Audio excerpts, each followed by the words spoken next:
আসসালামু আলাইকুম। সকলে ভালো আছেন, সুস্থ আছেন। আমি আপনাদের মাঝে একটা কথা পেশ করতে চাই এবং জাতির কাছে বলতে চাই।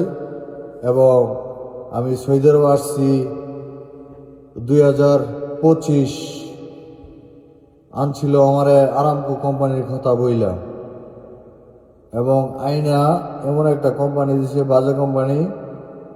মানে ওইডে কোম্পানির মধ্যে 3 মাস বসে রয়েছি।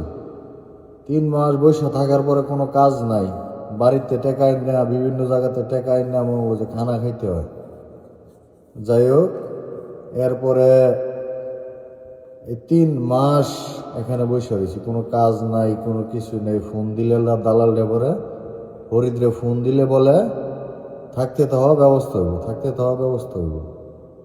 ফইলা করে বিমানে ওঠার আগে বলছিল আমারে খালি বিমানতে নামার লগে লগে বেতন